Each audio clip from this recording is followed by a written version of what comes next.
இத சொல்றதுல எதுவும் தப்பு இல்ல சத்தி. மலரும் நீயும் சேர்ந்து ரேவதி அவங்க கூட சேர வைக்கிறதுக்காக இவ்வளவு நாடகம் போட்டீங்க. அது இன்னைக்கு இவ்வளவு பெரிய சிக்கல்ல வந்து நின்னு போச்சு.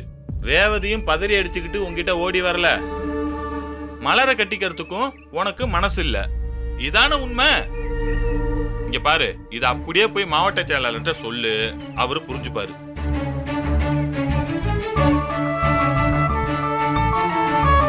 யோ, நேரமாவ நிலம் என்ன சீரியஸா போகும்யா? அப்புறம் கடைசி நேரத்துல நீ மலரு கழுத்துல தாலி கட்டுற மாதிரி ஆயிடும் சொல்லிவிட்டேன். இருந்தாலும் எனக்கு இந்த ஒரு விஷயத்துல மலர் மேல சின்னதா ஒரு டவுட் இருக்கு. என்னடா டவுட்? இல்ல, இந்த நாடகமே அவ உன்னை அடையறதுக்கு போட்ட பிளானா இருக்குமோன்னு யோசிக்கிறேன். டேய், என்னடா உளர்ற? மலர் ஒரு நாள் அப்படி பண்ணாது. டேய், மலர் நாடகத்தை போட்டது காரணமே எண்ணி ரேவதி சேர்த்து வைக்கிறதுக்காக தான்டா. டேய், அது போய் போட. இல்லப்பா, பொண்ணுங்க ஒரு விஷயத்த தனக்கு வேணும்னு முடிவு பண்ணிட்டாங்கன்னா எப்பாடுபட்டாவது அதை நிறைவேற்றியே தீருவாங்க. இப்ப மலர் உன் மேல உசிரே வச்சிருக்கு. அது ரேவதியை உன் கூட சேர்த்து வைக்கணும்னு ஆசைப்படுது. ஆனா அதுவே உன்னை நமக்கு தான் யோசிச்சிருச்சுன்னு வச்சுக்கேன். அவ்வளவுதான், கதை டோட்டலா மாறிடும். இல்லடா, எனக்கு அப்படி நடக்கும்லாம் தோணல. யோ, நடந்துருச்சுன்னா என்னையா பண்ணுவ? எனக்கு என்னமோ இது பெரிய ரிஸ்கா தான் தோணுது.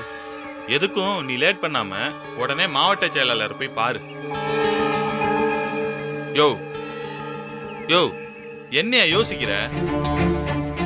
இல்லடா, அவர் இதை எப்படி எடுத்துக்குவாருன்னு தெரியலடா. இதுல என்ன சந்தேகம்? கண்டிப்பா கொலவெறி ஆவாரு.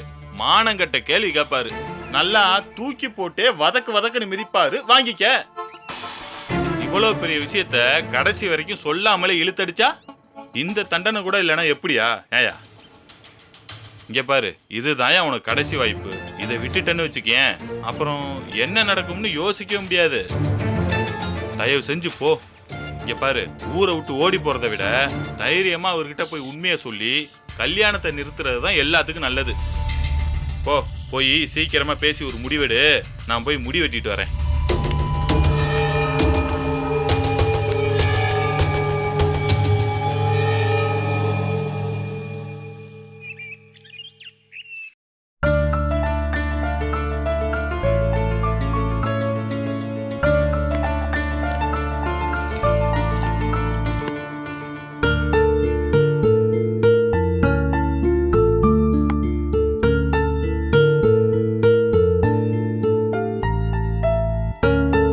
ரேவதி,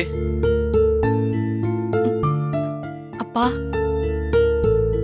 என்னமாச்சு? நான் தப்பு பண்றேனாப்பா? என்னம்மா திடீர்னு? நான் உன்னை பார்த்தேன்ப்பா. எப்ப? தினமும் பாக்குறேன்ப்பா. ஒரு பக்கம் என்னை மன்னிச்சிருன்னு கெஞ்சுறான், இன்னொரு பக்கம் அவன் கல்யாண வேலையெல்லாம் நடக்குது. எனக்கு ஒன்னும் புரியலப்பா. ரேவதி, நான் ஒன்று சொல்லட்டுமா? உனக்கு அவன் வேணுமா வேண்டாமா? தெரியலப்பா. இல்லம்மா, தெரியணும். உன் மனசை கேட்டுப்பாரு. அவன் உனக்கு வேணுமா வேணாமான்னு. அவன் மேல இன்னும் எனக்கு கோவம் போலப்பா. சில சமயம் நமக்கு யார் அதிகமா பிடிக்குதோ அவங்க மேலதான் நம்ம நிறைய கோவப்படுவோம். அவன் பொய் சொல்றான்னு தோணுதாமா? அப்பா, எனக்கு அவன் நடிக்கிற மாதிரியெல்லாம் தெரியலம்மா. அவன் கண்ணில் உசுறு இல்லை. அவன் தப்பு பண்ணலன்னு சொல்ல வரல.